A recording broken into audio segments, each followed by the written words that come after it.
이렇게 실제 한국사 기출문제를 하나하나 분석해서 배경 지식을 만들었습니다. 저희가 또 한국사 퀴즈 앱도 있으니 첫 번째 댓글 설명란을 참고해 주세요. 그럼 바로 시작합니다. 주심포 양식 고려 주심포 양식에 대해 알아볼게요. 주심포는 우리나라 전통 목조 건축에서 사용하는 공포 양식 중 하나예요. 공포란 지붕의 무게를 기둥에 전달하는 장치인데요. 주심포 양식은 이 공포가 기둥 위에만 놓이는 방식이에요. 기둥과 기둥 사이에는 공포가 없고 오직 기둥 바로 위에만 있는 거죠. 이 양식은 고려 전기에 유행했어요. 통일신라 시대의 건축 전통을 이어받은 것으로 보이는데 구조가 비교적 단순하고 간결한 느낌을 줘요. 주심포 양식의 대표적인 건물로는 부석사 무량수전이 있어요. 부석사는 경북 영주에 있는 절인데 무량수전은 고려시대에 지어진 건물로 현존하는 가장 오래된 목조 건물 중 하나예요. 배흘림 기둥이라고 해서 기둥 중간이 살짝 볼록한 특징도 있어요. 수덕사 대웅전도 주심포 양식의 대표작이에요. 충남 예산에 있는 수덕사 대웅전 역시 고려시대에 지어졌고 주심포 양식의 아름다움을 잘 보여주고 있어요. 반면에 다포 양식은 기둥 윗뿐 아니라 기둥과 기둥 사이에도 공포를 배치해요. 조선시대에 많이 사용되었고 궁궐 건축에서 자주 볼 수 있어요. 창덕궁 인정전이나 경복궁 근정전 같은 건물이 다포 양식으로 지어졌어요. 다포 양식은 공포가 촘촘하게 배치되어 있어서 더 화려하고 장식적인 느낌을 줘요. 이성계와 위화도 회군 고려 후기 이성계와 위화도 회군에 대해 알아볼게요. 이성계는 고려 말기의 무장으로 원래 함경도 지역의 호족 출신이에요. 그는 뛰어난 무술 실력으로 여러 전투에서 공을 세웠는데 특히 홍건적의 침입을 막아내고 왜구를 물리치는데 큰 활약을 했어요. 1380년에는 황산 전투에서 왜구를 크게 무찔렀답니다.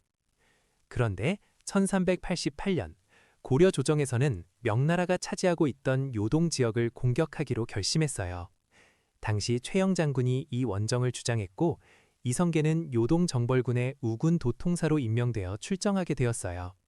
하지만 이성계는 이 원정이 무리라고 생각했어요. 그래서 4가지 이유를 들어 반대했는데 이것을 사불가론이라고 해요. 작은 나라가 큰 나라를 치는 것은 옳지 않다. 여름철에 군사를 동원하면 농사를 망친다.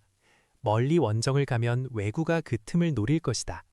장마철이라 활의 악효가 높고 군사들이 전염병에 걸릴 것이다. 이런 내용이었어요.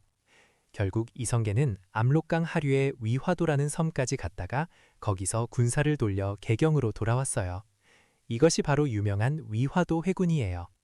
이 사건 이후 이성계는 정치적 실권을 장악하게 되었고 결국 1392년에 조선을 건국하게 됩니다. 겸재정선과 진경산수화 조선 후기 겸재정선에 대해 이야기해 볼게요. 정선은 조선 후기 영조 때 활동한 화가예요. 그의 호가 겸재인데 우리나라 회화사에서 정말 중요한 인물이에요. 정선이 특별한 이유는 바로 진경산수화를 완성했기 때문이에요. 진경산수화란 우리나라의 실제 산천을 직접 보고 그린 그림을 말해요.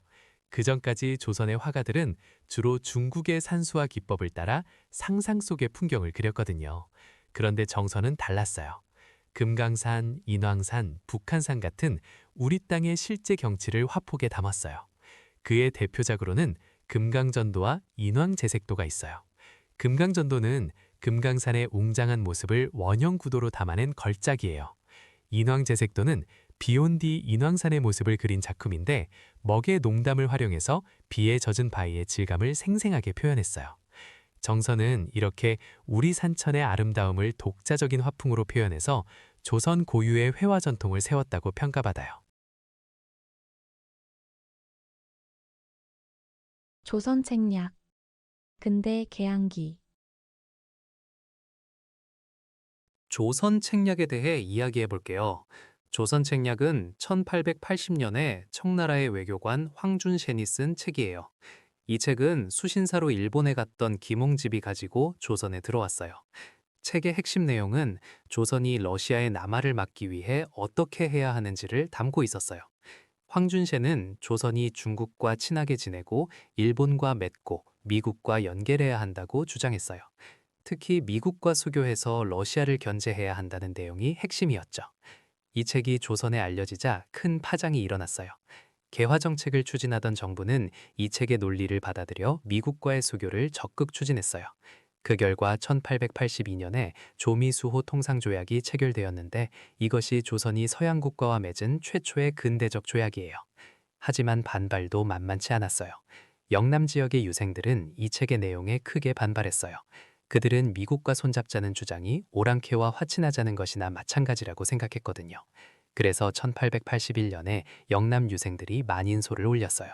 만인소란 10,000명이 넘는 사람들이 함께 서명해서 올리는 상소문이에요. 이황의 후손인 이만손이 주도했고 조선 책략을 비판하며 개화 정책에 반대하는 내용을 담았어요. 삼국 통일 전쟁과 주요 인물. 통일신라 정기.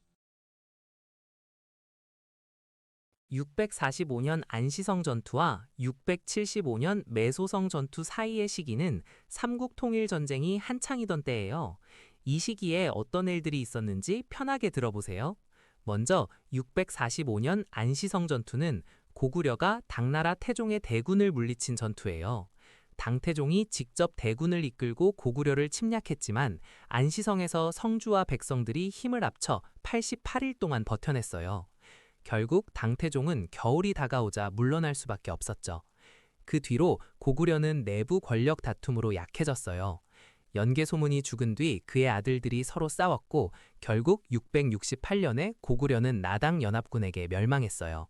그런데 당나라는 신라마저 지배하려 했어요.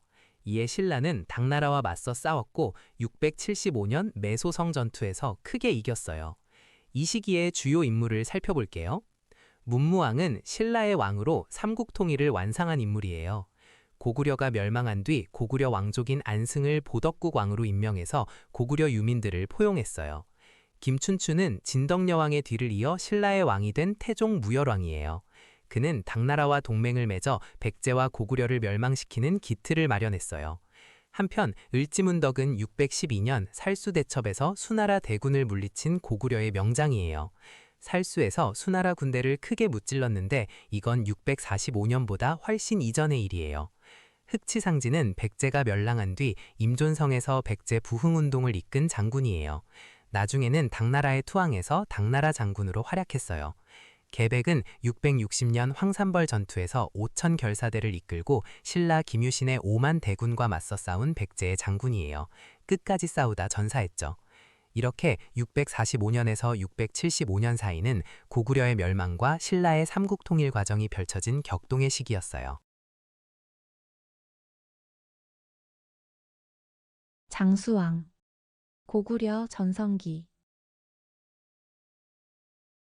장수왕은 고구려의 전성기를 이끈 왕이에요. 아버지인 광개토대왕의 뒤를 이어 왕위에 올랐고 무려 79년이나 재위하면서 고구려를 크게 발전시켰어요. 장수왕이라는 이름도 오래 살았다는 뜻에서 붙여진 거예요. 장수왕의 가장 중요한 업적 중 하나는 수도를 국내성에서 평양으로 옮긴 거예요. 이건 단순한 이사가 아니라 남쪽으로 영토를 넓히겠다는 의지를 보여준 거였어요. 평양은 한반도 중부와 가깝기 때문에 백제와 신라를 압박하기에 좋은 위치였거든요. 실제로 장수왕은 백제를 공격해서 한강 유역을 차지했어요. 이때 백제의 계로왕이 전사하기도 했어요.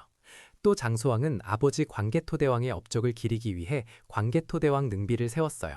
이 비석은 지금도 중국 지안에 남아있는데 고구려 역사를 연구하는 데 아주 중요한 자료가 되고 있어요. 장수왕 시기의 고구려는 한반도에서 가장 넓은 영토를 가진 나라가 되었어요.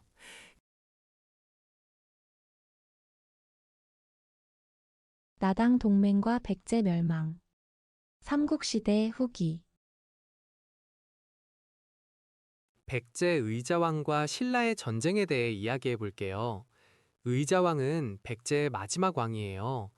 그는 즉위 초기에 굉장히 강력한 왕이었어요. 신라를 자주 공격해서 많은 성을 빼앗았죠. 특히 대야성 전투가 유명해요. 642년에 백제 장군 윤충이 신라의 대하성을 함락시켰는데 이때 김춘추의 딸과 사위가 목숨을 잃었어요. 이 일로 김춘추는 백제에 대한 깊은 원한을 품게 되었죠. 김춘추는 복수를 위해 고구려에 군사 지원을 요청하러 갔지만 실패했어요. 그래서 방향을 바꿔 바다 건너 당나라로 갔어요. 648년에 김춘추는 당태종을 만나 나당 동맹을 성사시켰어요. 이 동맹은 훗날 백제와 고구려를 멸망시키는 결정적인 계기가 되었어요. 한편 시득은 신라의 장군으로 나당 전쟁 시기 기벌포에서 당나라의 서린귀를 물리치는 활약을 했어요. 이 시기는 삼국 간의 치열한 전쟁이 계속되던 7세기 중반이에요. 결국 660년에 나당 연합군의 공격으로 백제는 멸망하게 되었어요. 경천사지 10층 석탑. 고려 후기. 경천사지 10층 석탑에 대해 알아볼게요. 이 탑은 고려 후기인 1348년에 만들어진 대리석탑이에요. 원나라의 영향을 받아서 기존 신라나 고려 초기 석탑과는 상당히 다른 모습을 하고 있어요. 전체적으로 탑의 형태가 매우 화려하고 장식이 풍부한 것이 특징입니다.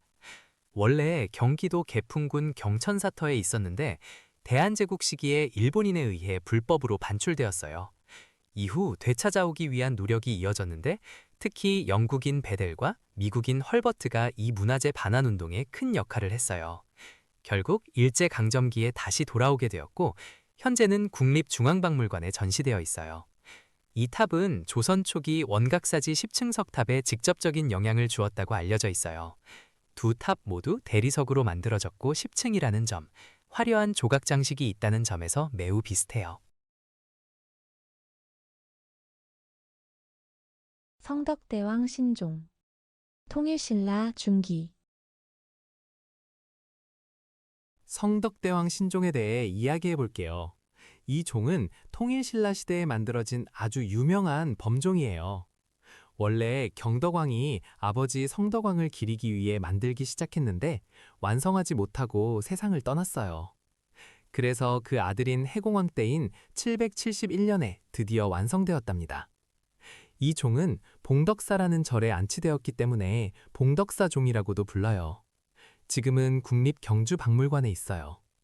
높이가 약 3.6m에 달하고 무게는 약 19톤 정도로 현존하는 한국 범종 중에서 가장 큰 종이에요.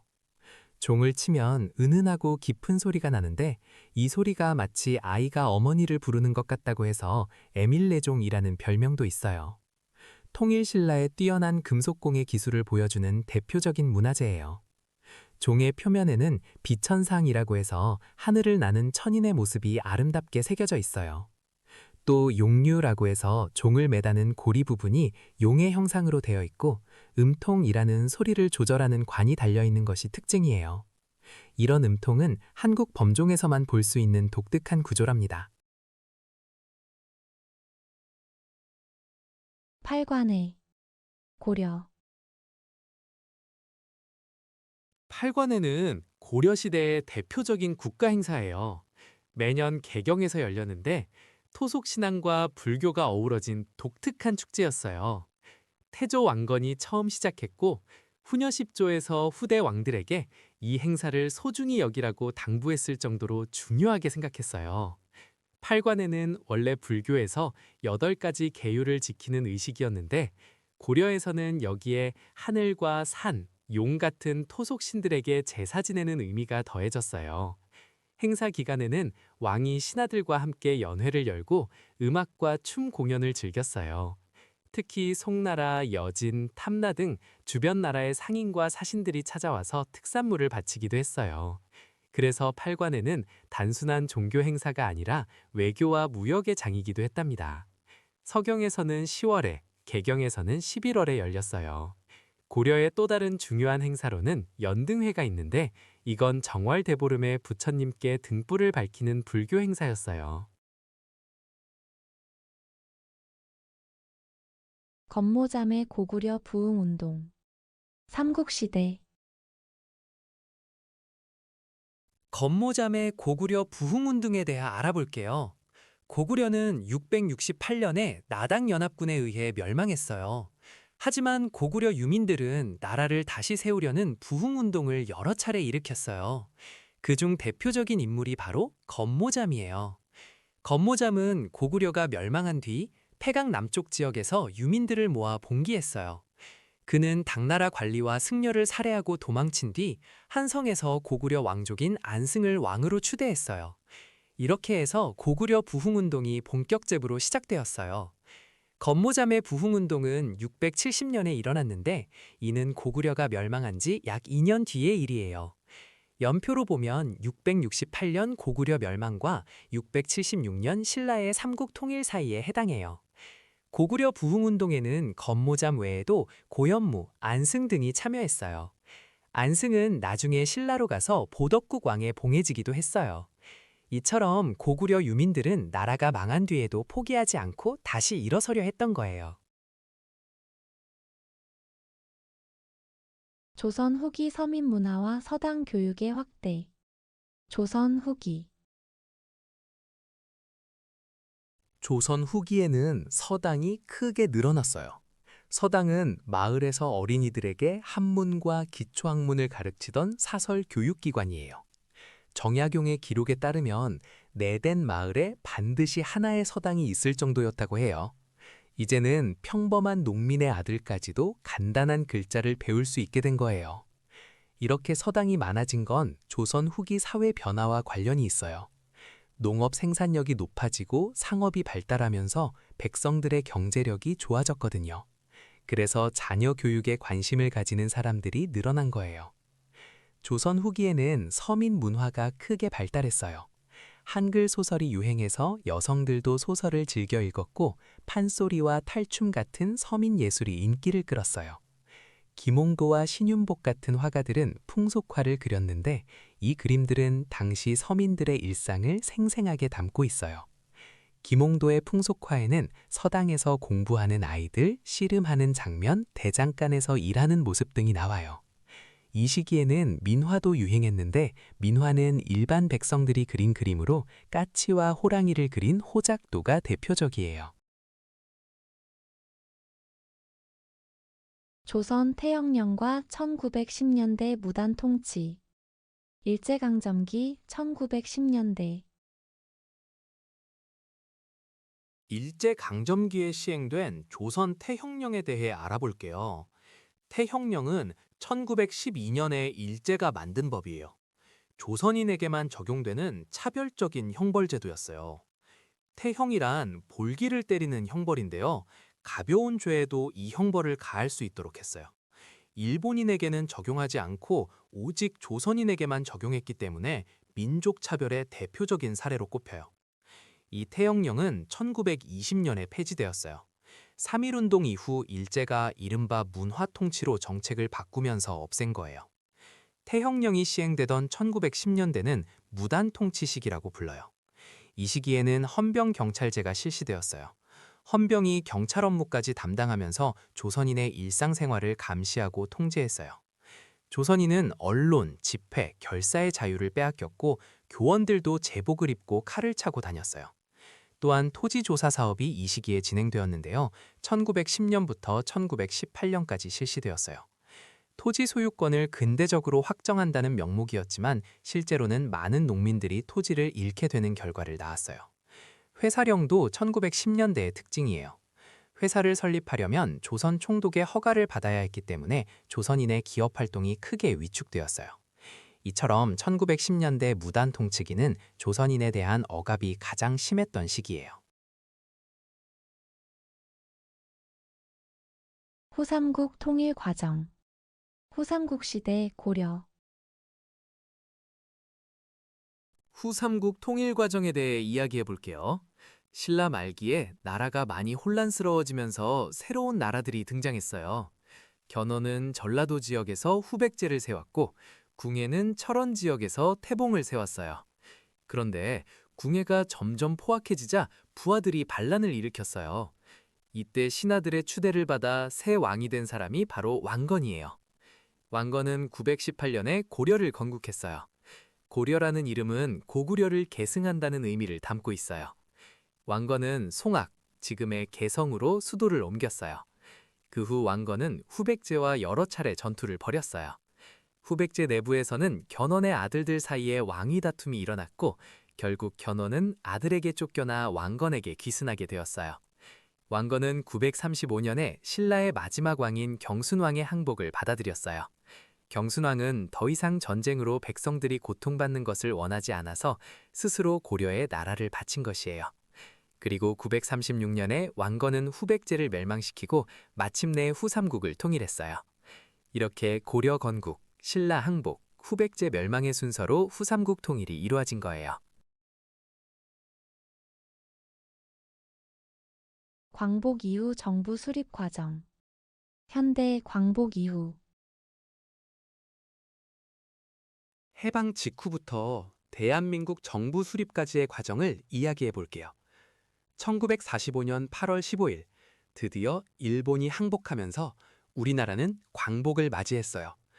하지만 기쁨도 잠시, 한반도는 38선을 경계로 남쪽에는 미군이, 북쪽에는 소련군이 들어오게 되었어요. 그해 12월에는 모스크바에서 미국, 영국, 소련 3국의 외상들이 회의를 열었어요. 이 모스크바 3국 외상회의에서 한반도에 대한 신탁 통치안이 결정되었어요. 이 소식이 전해지자 국내에서는 신탁 통치에 반대하는 운동이 거세게 일어났어요.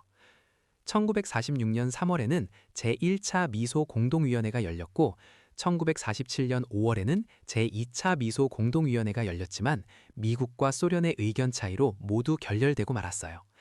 결국 한반도 문제는 유엔으로 넘어갔어요. 1948년 1월에 유엔 한국임시위원단이 한반도에 들어왔어요. 하지만 소련의 거부로 남한만의 단독 선거가 결정되었고 1948년 5월 10일에 남한에서 총선거가 실시되었어요. 이것이 바로 5.10 총선거예요. 이 선거로 재헌국회가 구성되었고 헌법을 만들어 1948년 8월 15일에 대한민국 정부가 수립되었답니다. 한편 이 시기에 김구와 김규식 같은 지도자들은 남북 분단을 막기 위해 노력했어요. 특히 1946년 6월 3일 이승만이 정읍에서 남한만의 단독 정부 수립을 주장하는 발언을 했는데 이것이 정읍 발언이에요. 이에 반대하여 김구 선생은 1948년 2월에 유명한 글을 발표했어요. 바로 3천만 동포에게 읍고하는 글이에요. 여기서 김구 선생은 남북 분단에 반대하며 통일정부 수립을 주장했어요. 그리고 김구와 김규식은 1948년 4월 남북 협상을 위해 평양을 방문하기도 했답니다.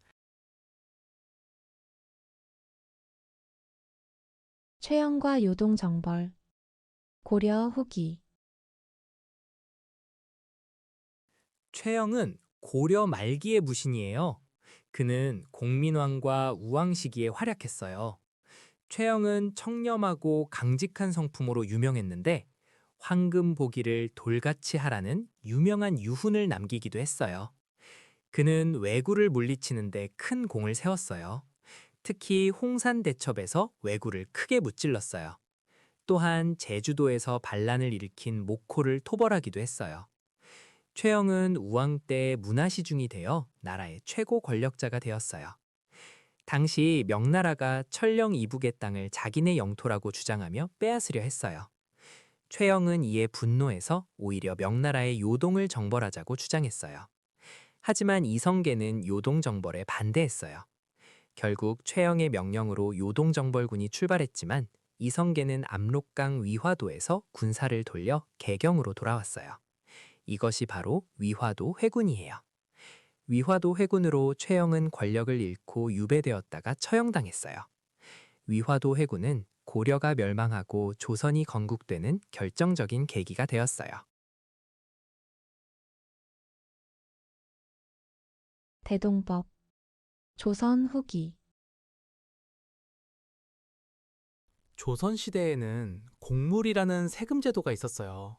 곡물은 각 지역의 특산물을 나라에 바치는 것인데 이게 백성들에게 큰 부담이 됐어요. 왜냐하면 방납이라는 폐단이 심했거든요. 방납은 관청의 설이나 상인들이 농민 대신 곡물을 납부해주고 나중에 농민에게 몇 배의 값을 받아내는 거예요. 중간에서 이득을 챙기는 거죠. 농민들은 직접 바치는 것보다 훨씬 많은 비용을 내야 했어요. 이런 박납의 폐해가 너무 심해지자 조선 정부는 새로운 제도를 만들었어요. 바로 대동법이에요. 대동법은 광해군 때인 1608년에 경기도에서 처음 시행됐어요. 이 제도의 핵심은 간단해요. 특산물 대신 쌀로 세금을 내는 거예요. 토지 1결당 쌀 12를 내면 됐어요. 쌀 대신 배나 동전으로 낼 수도 있었어요. 나라에서는 이렇게 거둔 쌀로 공인이라는 상인에게 필요한 물품을 사들였어요. 공인은 나라가 필요로 하는 물건을 조달하는 상인이에요. 대동법 덕분에 공인들이 활발하게 활동하면서 상품 화폐 경제가 발달했어요. 대동법은 처음 경기도에서 시작해서 점차 전국으로 확대됐는데 전국적으로 시행되기까지 약 100년이 걸렸어요. 양반 지주들의 반대가 심했기 때문이에요. 숙종 때인 1708년에 이르러서야 전국에서 실시됐어요.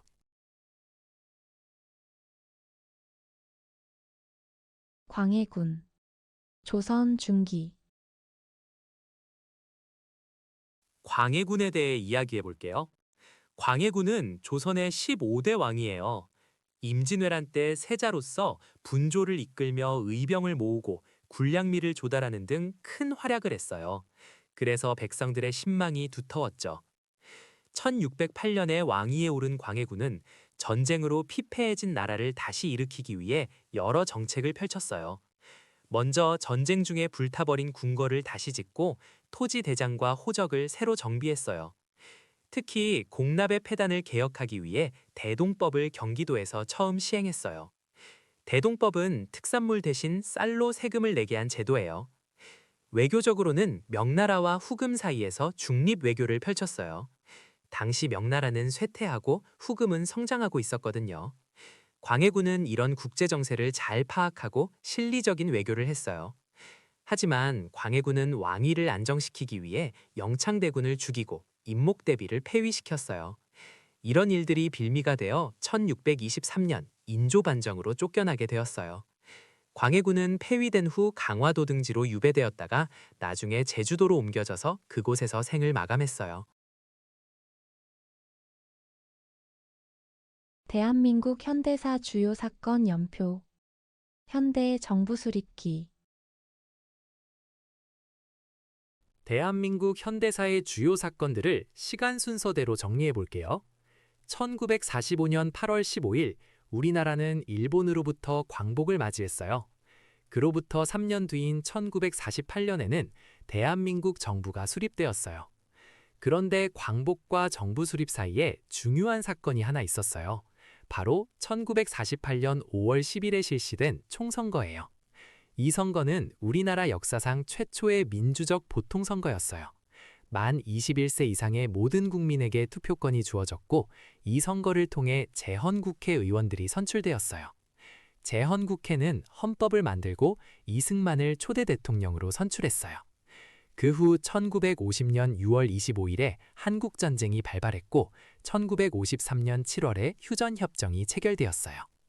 1960년에는 4.19 혁명이 일어나 이승만 정권이 무너졌고 1980년 5월에는 광주에서 5.18 민주화 운동이 일어났어요. 그리고 1987년 6월에는 전국적인 민주화 운동인 6월 민주항쟁이 일어나 대통령 직선제를 이끌어냈어요. 2000년에는 최초의 남북 정상회담이 평양에서 열렸어요. 한인애국단. 일제강점기.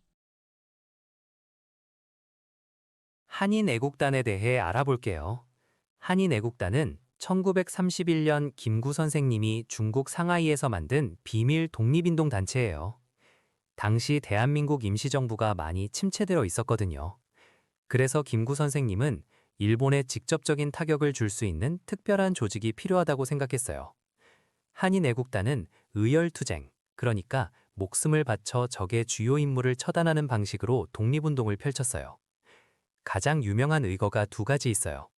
먼저 1932년 1월에 이봉창 의사가 도쿄에서 일본 왕 히로히토에게 폭탄을 던졌어요.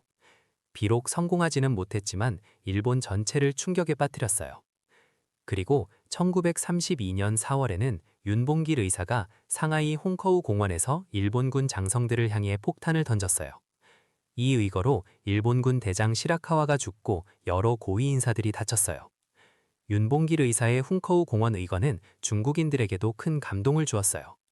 중국 국민당의 장제스가 중국의 100만 대군도 하지 못한 일을 한국인 한 명이 해냈다며 감탄했다고 해요. 이 사건 이후로 중국 정부가 대한민국 임시정부를 적극적으로 지원하기 시작했어요. 한인 애국단의 활동은 침체되어 있던 독립운동에 새로운 활력을 불어넣었고 전 세계에 한국인의 독립의지를 알리는 데 큰 역할을 했어요. 모스크바 3국 외상회의와 미소 공동위원회. 현대 광복 직후. 모스크바 3국 외상회의는 1945년 12월에 열렸어요. 제2차 세계대전이 끝난 직후 미국, 영국, 소련의 외무장관들이 모스크바에 모여서 전후 문제들을 논의했어요. 이 회의에서 한국 문제도 다뤄졌는데요. 우리나라에 임시 민주정부를 세우고 일정 기간 신탁 통치를 하기로 결정했어요. 신탁 통치란 강대국들이 일정 기간 동안 우리나라를 맡아서 관리한다는 뜻이에요. 이 결정을 실행하기 위해 미국과 소련이 함께 참여하는 미소 공동위원회를 구성하기로 했어요. 미소 공동위원회는 한반도에 수립할 임시정부의 형태와 구성에 대해 협의하는 기구였어요. 하지만 미국과 소련은 임시정부에 참여할 세력을 두고 심하게 대립했어요. 결국 1차 회의와 2차 회의 모두 결렬되고 말았어요. 미소 공동위원회가 실패하면서 한국 문제는 유엔으로 넘어가게 되었고 이후 남북 분단의 길로 접어들게 되었어요. 조미수호 통상조약과 조일통상장정. 조선 후기. 조선 후기에는 외국과 여러 조약을 체결하게 되는데요. 그 중에서도 미국과 맺은 조미 수호 통상조약과 일본과 맺은 조일 통상장정이 중요해요. 먼저 조미 수호 통상조약은 1882년에 체결되었어요. 이 조약에는 최혜국 대우 조항이 들어 있었는데 최혜국 대우란 다른 나라에 준 가장 좋은 조건을 자동으로 적용받는 데는 뜻이에요. 또 거중조정 조항도 있었는데 이건 두 나라 중 한 나라가 다른 나라로부터 부당한 대우를 받으면 서로 도와준다는 내용이에요.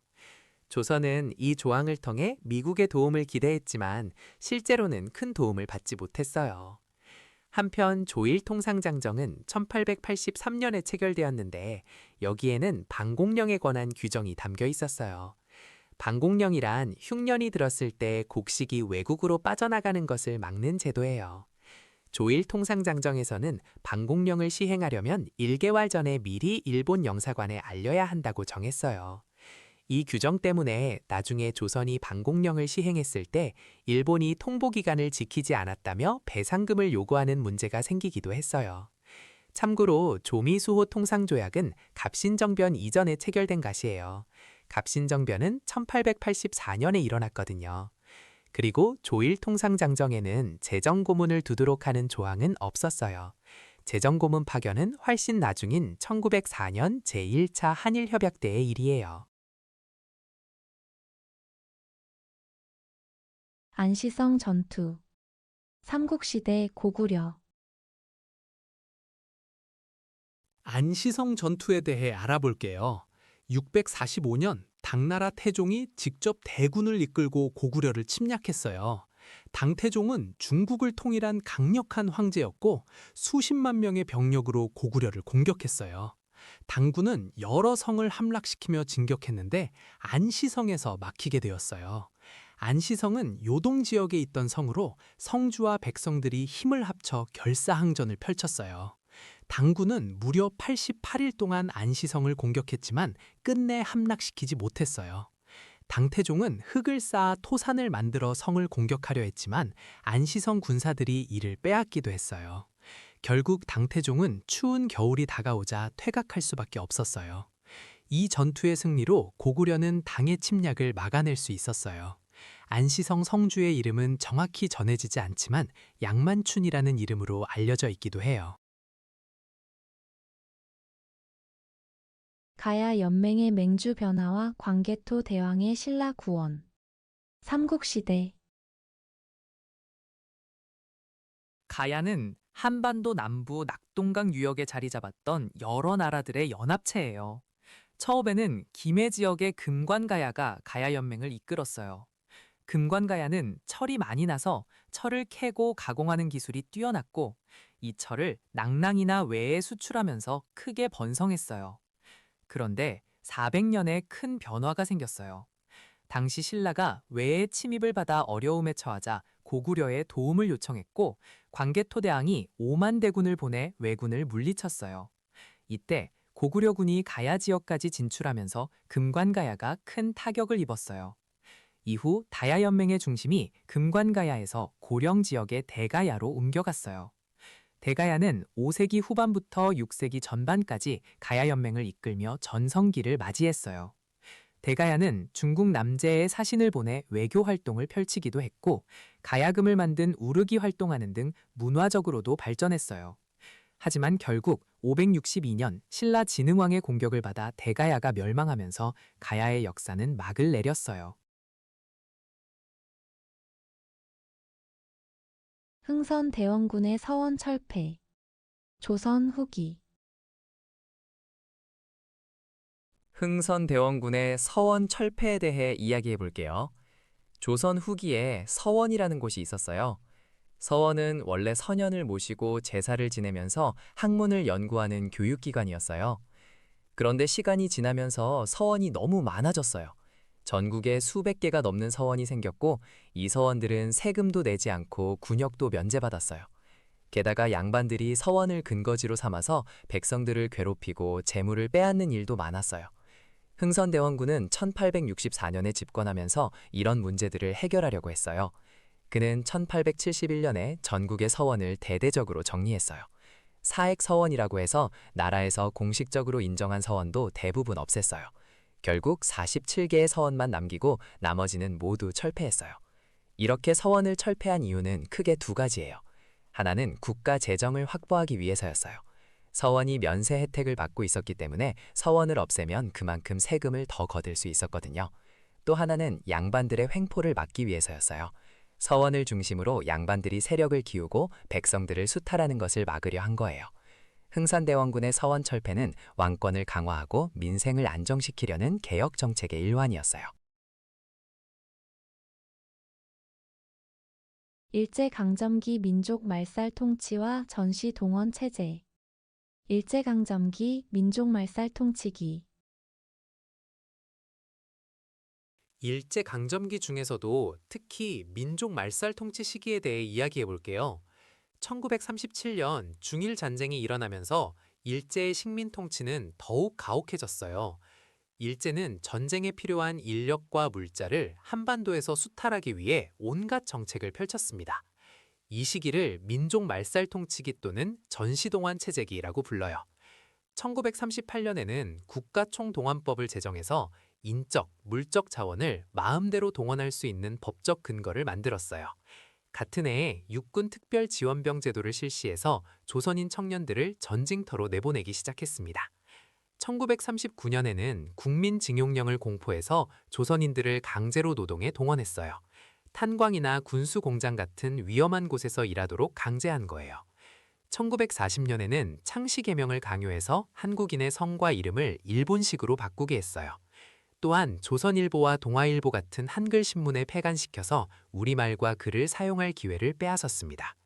1941년에는 소학교를 국민학교로 바꾸고 일본어 사용을 더욱 강제했어요. 학교에서는 대동아 전쟁이라는 이름으로 일제의 침략 전쟁을 정당화하는 교육을 시켰습니다. 1944년에는 징병제를 실시해서 조선인 청년들을 강제로 군대에 끌고 갔어요. 또한 여자 정신근로령을 통해 여성들도 군수공장 등에 강제 동원했습니다. 이 시기의 일제는 조선 사상범 예방구금령도 시행했는데 이것은 독립운동가나 사상범으로 의심되는 사람들을 재판 없이 예방적으로 구금할 수 있게 한 악법이었어요.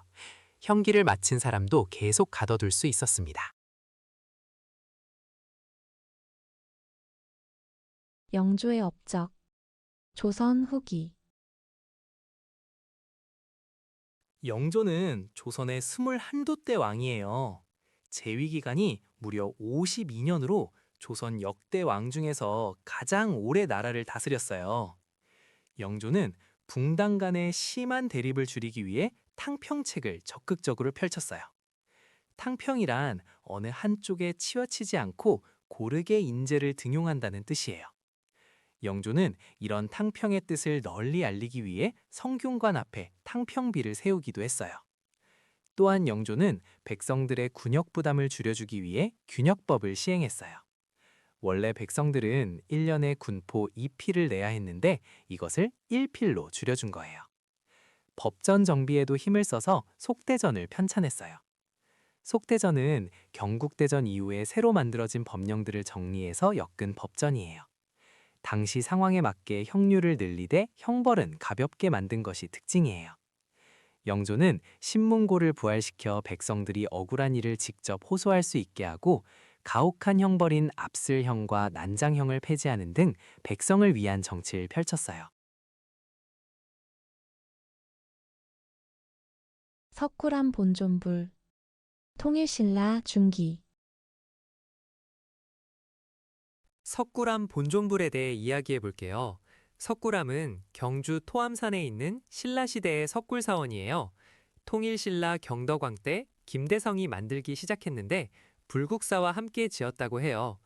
김대성은 현세의 부모를 위해 불국사를, 전생의 부모를 위해 석굴암을 지었다는 이야기가 전해져요. 석굴암 안에는 본존불이라고 불리는 큰 석가열의 좌상이 있어요. 이 불상은 화강암을 깎아서 만들었는데 얼굴 표정이 아주 온화하고 평화로워요. 몸의 비례도 완벽하고 옷주름 표현도 자연스러워서 통일신라 불교 조각의 최고 걸작으로 손꼽혀요.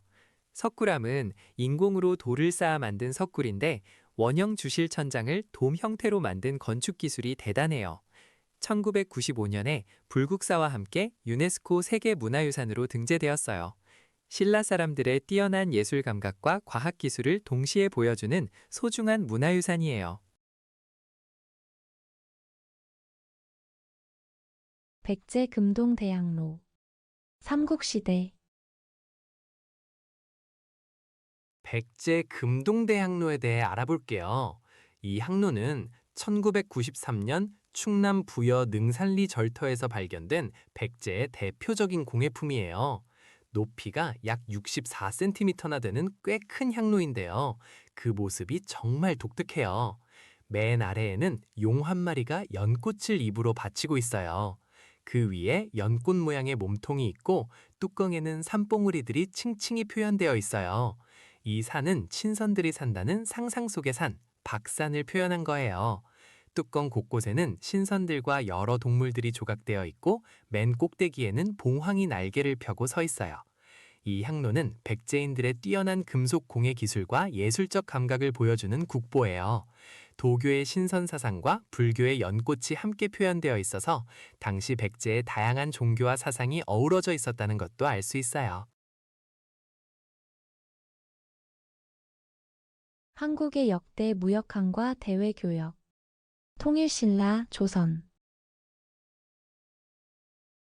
한국의 주요 무역항에 대해 알아볼게요. 먼저 북쪽 지역부터 살펴보면 경흥은 두만강 하류에 위치한 곳이에요. 조선 초기에 이곳에 경원과 경흥에 무역소를 설치해서 여진족과 교역했어요. 이를 북방무역이라고 해요. 다음으로 원산은 동해안에 위치한 항구예요. 1876년 강화도 조약 이후 부산에 이어 1880년에 개항했어요. 강화도 조약이 아닌 별도의 조약으로 개항된 것이 아니라 강화도 조약의 부속 조약에 따라 개항장이 된 거예요. 서해안의 인천은 1883년에 개항했고 군산은 1899년에 개항했어요. 일제강점기의 군산은 호남 평야에서 생산된 쌀을 일본으로 반출하는 주요 항구가 되었어요. 그래서 군산을 쌀 수탈의 전초기지라고 부르기도 해요. 울산 지역은 통일신라 시대의 국제무역항으로 번성했어요. 당시 울산항에는 아랍 상인들이 드나들었다는 기록이 있어요. 이슬람 상인들이 신라까지 와서 무역했다는 사실은 당시 신라의 국제교류가 활발했음을 보여줘요. 마지막으로 동래 부산포는 조선 전기부터 일본과의 교역이 이루어진 것이에요. 조선 후기 1876년 강화도 조약으로 가장 먼저 개항한 항구이기도 해요. 율곡 2위. 조선 중기.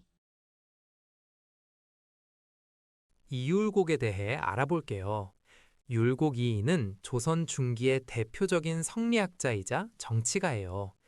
1536년 강릉 외가에서 태어났는데 그의 어머니가 바로 신사임당이에요. 그래서 5천원권 지폐에는 율곡 이이의 초상이, 5만원권에는 어머니 신사임당의 초상이 그려져 있어요. 율곡은 어릴 때부터 천재로 불렸는데 9번이나 과거의 장원급제에서 구도 장원공이라는 별명을 얻었어요. 그는 이기 이론론적 입장에서 기의 역할을 중시하는 주기론을 발전시켰어요.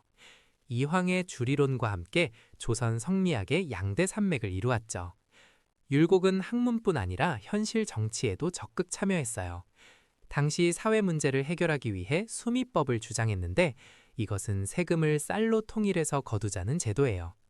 또한 10만 양병설을 주장해서 국방력 강화를 역설하기도 했어요. 그의 대표적인 저서로는 성악지묘가 있는데 이 책은 군주가 성인의 학문을 닦아 좋은 정치를 펼치는 방법을 정리한 것이에요. 경목요결은 초학자를 위한 입문서로 널리 읽혔어요. 이황과 성악십도. 조선 중기. 이황은 조선 중기의 대표적인 성리학자예요. 그는 경상도 안동 출신으로 퇴계라는 호로 더 잘 알려져 있어요. 이황은 성리학의 핵심 개념인 이기론에서 이를 강조하는 주리론을 발전시켰어요. 이황은 왕에게 성악십도라는 책을 바쳤는데요. 이 책은 성리학의 핵심 내용을 10개의 그림으로 정리한 것이에요. 군주가 스스로 인격과 학문을 닦아서 성인이 되기 위해 노력해야 한다는 내용을 담고 있어요. 성악십도의 첫 번째 그림이 바로 태극도인데 이것은 우주 만물의 근원을 설명하는 그림이에요. 이황은 또한 도산서원을 세워서 후학을 양성했어요. 그의 제자들은 영남학파를 형성했고 나중에 동인의 학문적 기반이 되었어요. 이황은 일본 성리학에도 큰 영향을 미쳐서 일본에서도 그를 높이 평가했어요. 그래서 현재 1,000원짜리 지폐에 이황의 초상화가 실려 있어요. 이황의 학문적 라이벌로는 이이가 있었는데 이이는 이황과 달리 기를 강조하는 주기론을 주장했어요. 이 둘의 논쟁을 사단칠정 논쟁이라고 불러요. 이황은 예한 향약을 제행해서 향촌 사회의 교화에도 힘썼어요. 흥선 대원군 집권기 강화도 조약 체결 사이의 역사. 조선 후기. 흥선 대원군 집권기와 강화도 조약 체결 사이의 시기에 대해 알아볼게요. 먼저 흥선 대원군은 1863년부터 1873년까지 약 10년간 정권을 잡았어요. 이 시기에 수신사 김기수가 일본에 파견되었는데 이건 1876년 강화도 조약 이후의 일이에요. 그리고 어윤중이 동래부 암행어사로 임명된 것은 1881년의 일이에요. 자, 그러면 이 두 사건 사이에 어떤 일들이 있었는지 살펴볼게요. 1875년에 일본 군함 운요호가 강화도와 영종도 해역을 무단으로 침범하는 사건이 일어났어요. 이것을 운요호 사건이라고 해요. 일본은 이 사건을 빌미로 조선에 개항을 요구했고 결국 1876년 강화도 조약이 체결되었어요. 강화도 조약은 조선이 외국과 맺은 최초의 근대적 조약이지만 일본에게 유리한 불평등 조약이었어요. 조약 체결 이후 조선은 일본에 수신사를 파견했어요. 1876년 김기수가 제1차 수신사로 일본에 다녀왔고 그는 일본의 발전된 모습을 보고 돌아와 보고서를 작성했어요. 1881년에는 신사유람단이 파견되어 일본의 근대 문물을 시찰했어요. 같은 해 조선 정부는 통리기무아문을 설치하고 그 아래 12사를 두어 개화 정책을 추진했어요. 또 미국의 보빙사를 파견한 것은 1883년의 일이에요.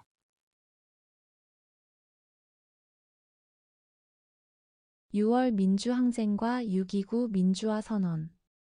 현대 1987년. 6월 민주항쟁과 6.29 민주화 선언에 대해 이야기해 볼게요.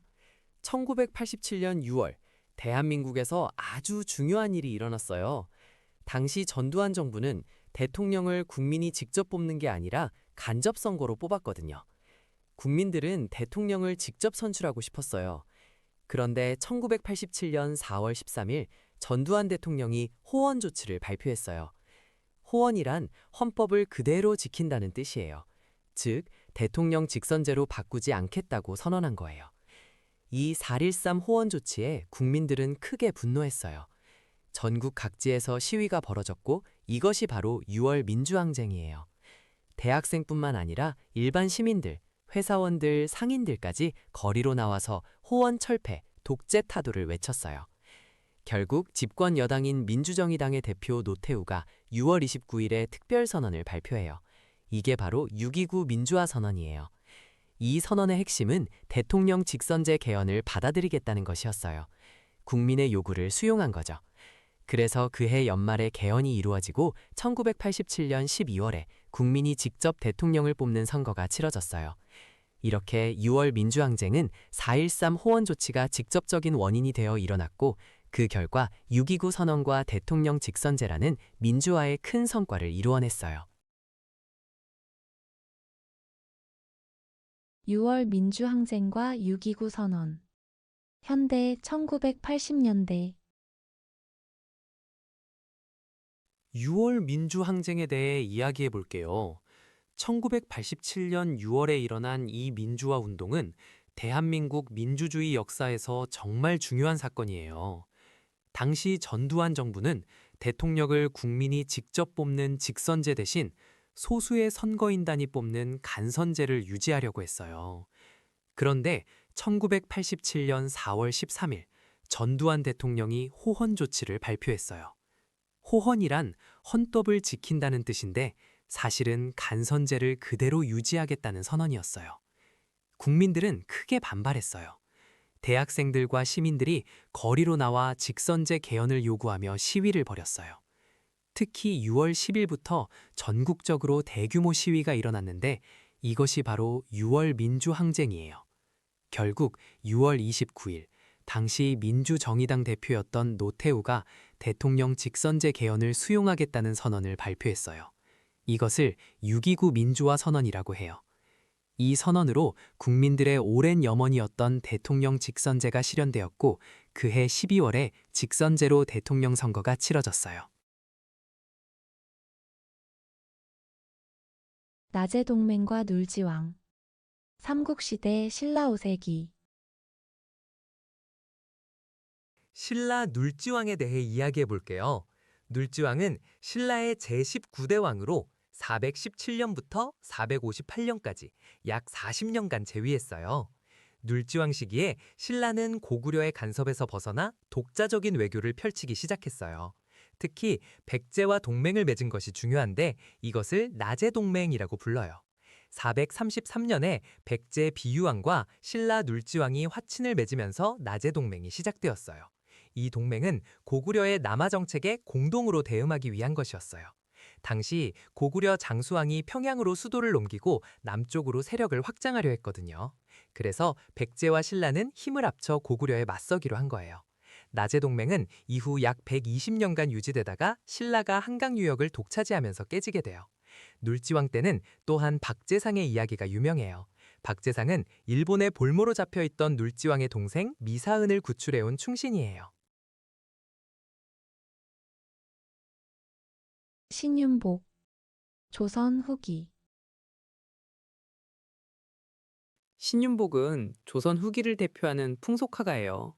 그는 호가 혜연이에요. 김홍도와 함께 조선시대 최고의 풍속화가로 손꼽히는 인물입니다. 신윤복은 주로 양반들의 풍류 생활이나 남녀 사이의 애정을 소재로 그림을 많이 그렸어요. 그래서 김홍도가 서민들의 일상을 주로 그렸다면 신윤복은 좀 더 낭만적이고 감각적인 장면들을 즐겨 표현했습니다. 대표작으로는 미인도가 있어요. 미인도는 조선시대 여인의 아름다움을 섬세하게 표현한 작품으로 유명합니다.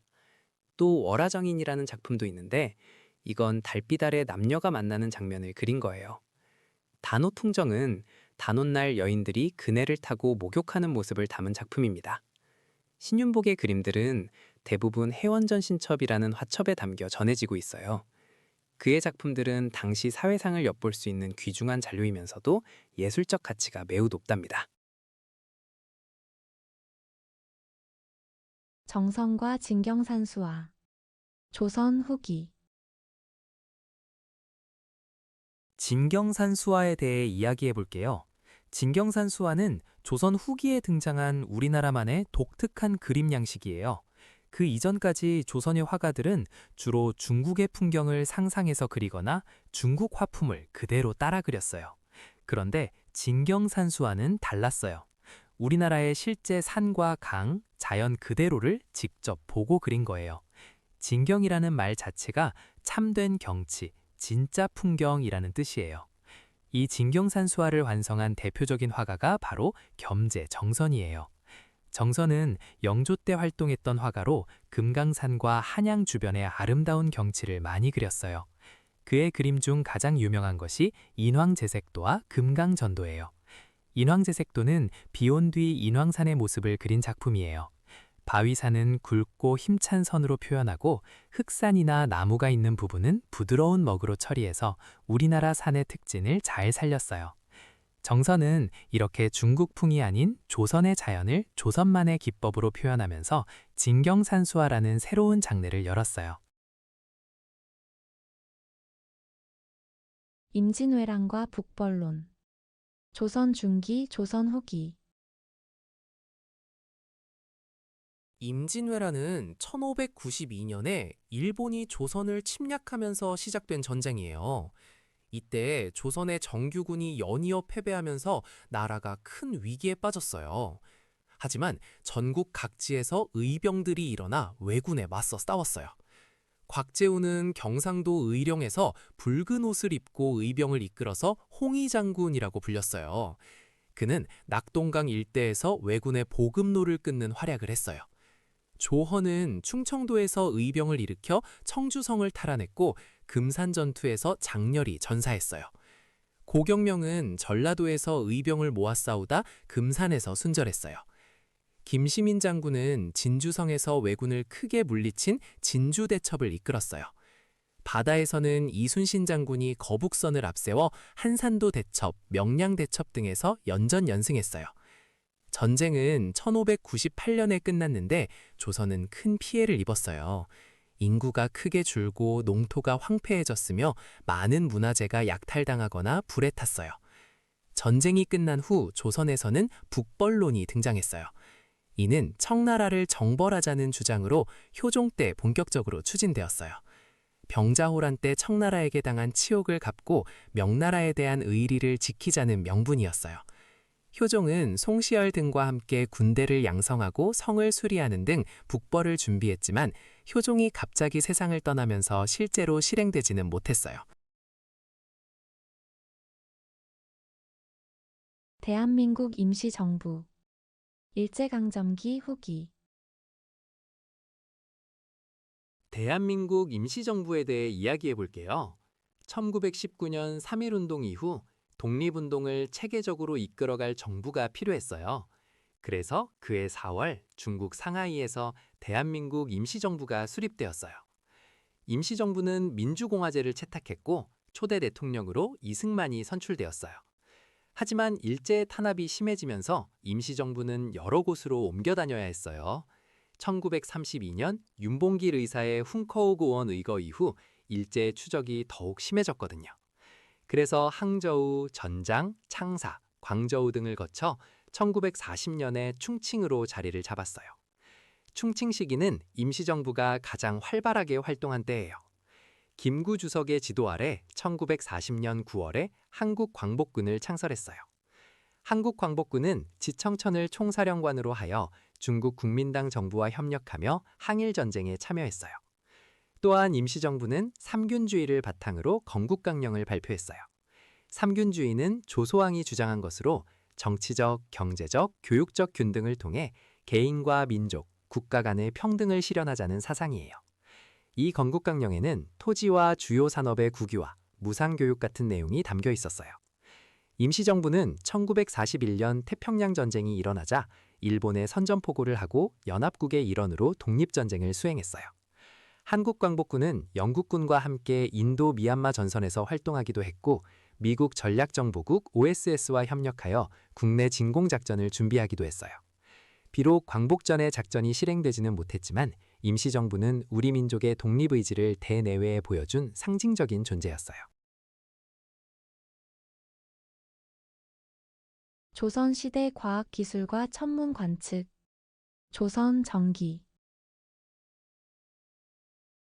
이번에는 조선시대 과학기술과 천문 관측에 대해 이야기해 볼게요.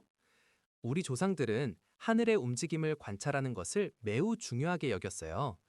하늘을 보면 계절의 변화를 알 수 있고 농사짓기 좋은 때를 파악할 수 있었거든요. 그래서 예로부터 천문 관측에 많은 노력을 기울였어요. 신라시대에는 첨성대를 세웠어요. 첨성대는 경주에 있는 석조 건축물로 동양에서 현존하는 가장 오래된 천문 관측대로 알려져 있어요. 선덕여왕 때 만들어졌다고 해요. 고구려에서도 천문에 관심이 많았는데 고구려 고분 벽화 중에는 별자리를 그린 것들이 있어요. 덕흥리 고분이나 각저총 같은 무덤 천장에 북두칠성을 비롯한 별자리가 그려져 있어요. 조선시대에 오면 천문학이 더욱 발전해요. 조선 초기 세종대왕 때 많은 천문 기구들이 만들어졌어요. 혼천이는 천체의 운행과 위치를 관측하는 기구예요. 둥근 고리들이 여러 겹으로 엮인 모양인데 하늘의 움직임을 파악하는 데 사용했어요. 앙부일구, 자경루, 치구기도 모두 세종 때 장영실 등이 만든 과학기구예요. 천상열차 분야 지도는 고구려의 천문도를 바탕으로 조선 태조 때 돌에 새긴 별자리 지도예요. 현재 국보로 지정되어 있고 동양에서 두 번째로 오래된 석각 천문도로 평가받고 있어요. 칠정사는 조선 세종 때 편찬된 역법서예요. 내편과 외편이 있는데 내편은 중국의 역법을 참고하고 외편은 아라비아 역법을 참고해서 만들었어요. 우리나라 서울을 기준으로 천체 운동을 계산할 수 있게 한 책이에요. 거중기는 정조 때 정약용이 수원 화성을 쌓기 위해 고안한 기구예요. 무거운 물건을 들어 올리는 데 사용하는 건축용 기계로 도르래의 원리를 이용했어요. 거중기는 천문 관측과는 관련이 없는 건축기구예요. 금관가야의 경제. 고대 가야. 금관가야는 한반도 남부 낙동강 하류 지역에 있었던 나라예요. 지금의 경상남도 김해 지역을 중심으로 번성했어요. 가야는 여러 소국들의 연맹체였는데 그 중에서 금관가야가 초기에 가장 강력한 세력이었어요. 금관가야는 철이 아주 많이 났어요. 그래서 철을 캐고 가공하는 기술이 뛰어났습니다. 이 철을 이용해서 무기와 갑옷을 만들었는데 특히 판갑옷이 유명해요. 판갑옷은 철판을 이어붙여서 만든 갑옷이에요. 금관가야 사람들은 이 풍부한 철을 주변 나라들에 팔아서 큰 이익을 얻었어요. 특히 낙랑군과 외 사이에서 중개무역을 했어요. 낙랑군은 한반도 북부에 있던 중국의 군현이고 외는 일본을 말해요. 금관가야는 이 둘 사이에서 물건을 사고 파는 중간 역할을 하면서 부를 쌓았습니다. 덕분에 금관가야는 경제적으로 매우 풍요로웠어요. 김해 대성동 고분에서는 화려한 유물들이 많이 발굴되었는데 이것이 당시 금관가야의 번영을 보여줘요. 삼국 간섭과 아관파천 사이의 역사적 사건. 근대 개항기. 삼국 간섭과 아관파천 사이의 시기에 대해 이야기해 볼게요. 1895년에 청일전쟁에서 일본이 승리하고 시모노세키 조약을 맺었어요. 이 조약으로 일본은 요동반도와 타이완을 차지하게 되었죠. 그런데 러시아, 독일, 프랑스 세 나라가 일본에게 요동반도를 청나라에 돌려주라고 압박했어요. 이것을 삼국 간섭이라고 해요. 일본은 세 나라의 압박에 굴복해서 요동반도를 반환했어요. 이 사건으로 조선에서는 러시아의 힘이 강하다는 인식이 퍼졌고 칠러 세력이 성장하기 시작했어요. 일본은 조선에서 자신들의 영향력이 약해지는 것을 우려했어요. 그래서 1895년 음력 8월에 일본 공사 미우라 고로의 지휘 아래 일본인 낭인들이 경복궁에 난입해서 명성황후를 시해하는 끔찍한 사건을 일으켰어요. 이것이 을미사변이에요. 이 사건 이후 고종은 신변의 위협을 느꼈어요. 결국 1896년 2월 고종은 러시아 공사관으로 거처를 옮기게 되는데 이것을 아관파천이라고 해요. 아관은 러시아 공사관을 뜻하고 파천은 임금이 궁궐을 떠나 피난 간다는 뜻이에요. 고종은 러시아 공사관에서 약 1년간 머물렀어요. 한편 을미사변 직후인 1895년에는 친일 내각이 을미개혁을 단행했어요. 이때 단발령이 내려지고 태양력이 채택되었으며 친위대와 진위대라는 새로운 군대가 설치되었어요. 단발령은 상투를 자르라는 명령인데 유교적 가치관을 중시하던 백성들의 거센 반발을 불러일으켜 을미의병이 일어나는 원인이 되었어요. 농악, 조선, 근대, 현대. 농악에 대해 알아볼게요. 농악은 우리나라의 대표적인 전통 민속예술이에요. 농사를 지을 때 힘든 일을 함께하면서 흥을 돋우기 위해 시작되었어요. 꽹과리, 징, 장구, 북 같은 타악기를 연주하면서 춤을 추고 행진을 해요. 농악은 마을 공동체의 화합과 안녕을 기원하는 의미도 담겨 있어요. 정월 대보름이나 마을 축제 때 마을 사람들이 함께 모여서 농악을 즐겼어요. 농악에서는 상세가 꽹과리를 치면서 전체를 이끌어가요.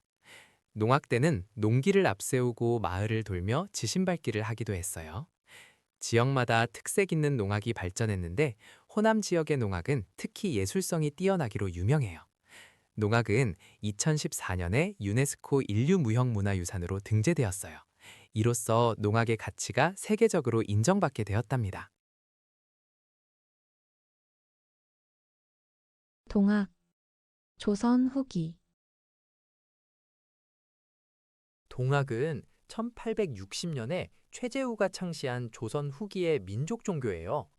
동악이라는 이름은 서학, 즉 천주교에 대항한다는 의미에서 지어졌어요.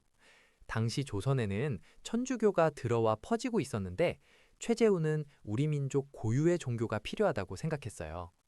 동악의 핵심 사상은 인내천이에요. 인내천은 사람이 곧 하늘이라는 뜻으로 모든 사람은 평등하다는 의미를 담고 있어요.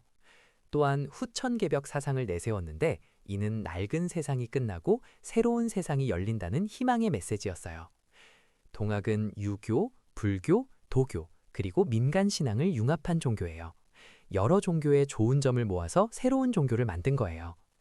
최재우는 동악의 가르침을 용담유사라는 가사집에 담았어요. 용담유사는 한글로 쓰여 있어서 일반 백성들도 쉽게 읽고 이해할 수 있었어요. 하지만 조선 정부는 동악을 위험하게 여겼어요. 결국 최재우는 1864년에 혹세무민, 즉 세상을 어지럽히고 백성을 속인다는 죄목으로 처형당했어요. 동악은 천주교와 달리 조상의 제사를 중요하게 여겼어요. 유교의 전통을 존중했기 때문이에요. 신미양요와 어제연. 조선 후기. 신미양요에 대해 알아볼게요. 신미양요는 1871년에 미국 함대가 조선을 침략한 사건이에요. 이 사건이 일어나게 된 배경부터 살펴보면 1866년에 제너럴 셔머노 사건이 있었어요.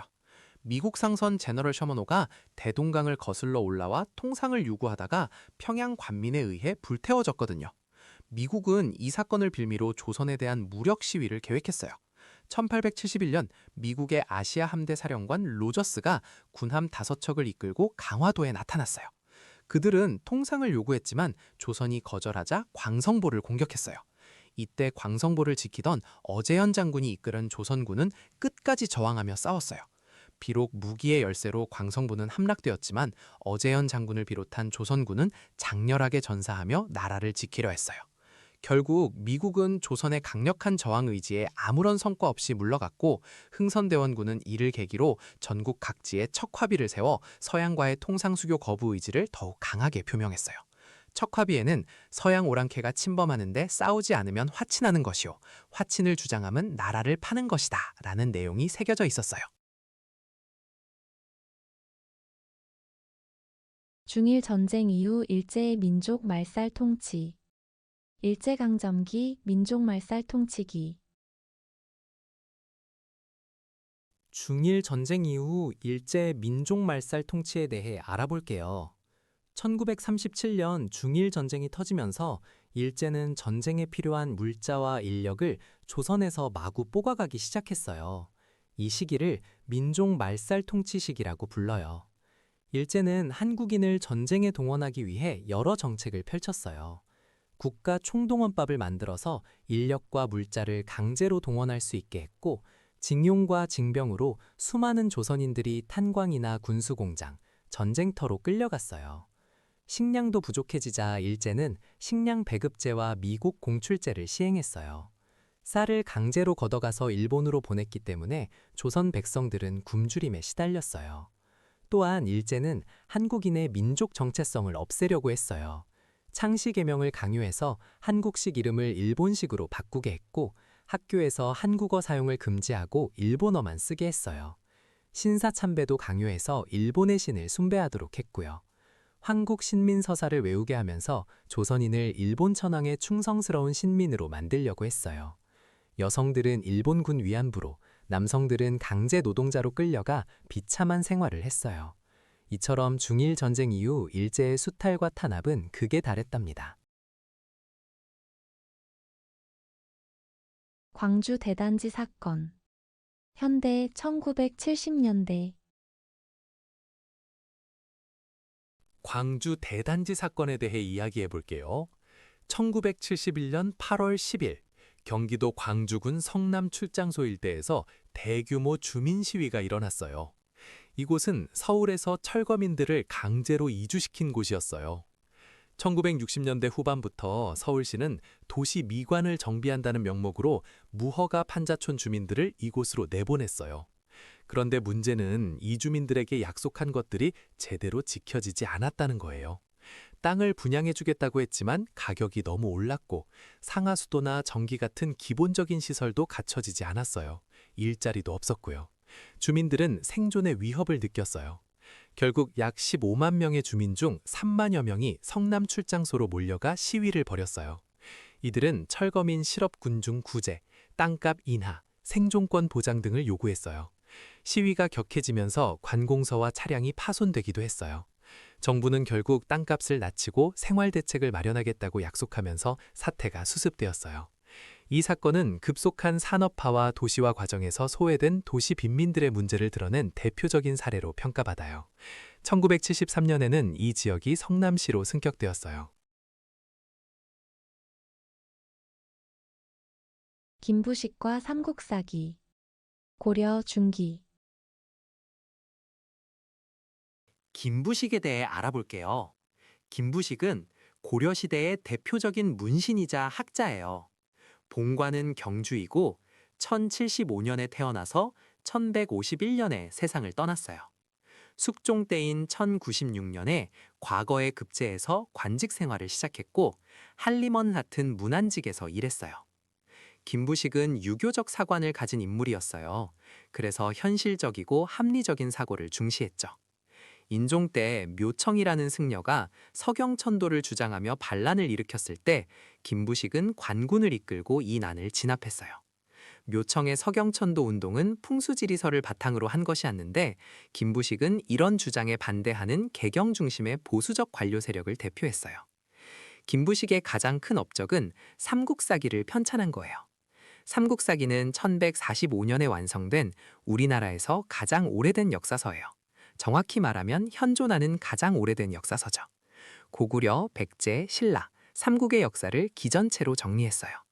기전체란 본기, 열전, 지, 표 등으로 나누어 기록하는 중국식 역사 서술 방식이에요. 김부식은 유교적 합리주의 관점에서 삼국사기를 썼기 때문에 신화나 전설적인 내용보다는 사실에 기반한 기록을 중시했어요. 신라 버풍왕의 업적. 신라 정기. 신라 버풍왕에 대해 이야기해 볼게요. 버풍왕은 신라 제23대 왕으로 신라가 고대 국가로 발전하는 데 아주 중요한 역할을 한 왕이에요. 그전까지 신라의 왕들은 마립간이라는 칭호를 썼는데 버풍왕 때부터 중국식 왕호인 왕을 사용하기 시작했어요. 나라 이름도 신라국왕이라고 정식으로 칭하게 되었죠. 버풍왕의 업적 중 가장 대표적인 것은 율령 반포예요. 율령이란 나라를 다스리는 법률 체계를 말하는데 이걸 반포하면서 신라는 체계적인 국가 운영이 가능해졌어요.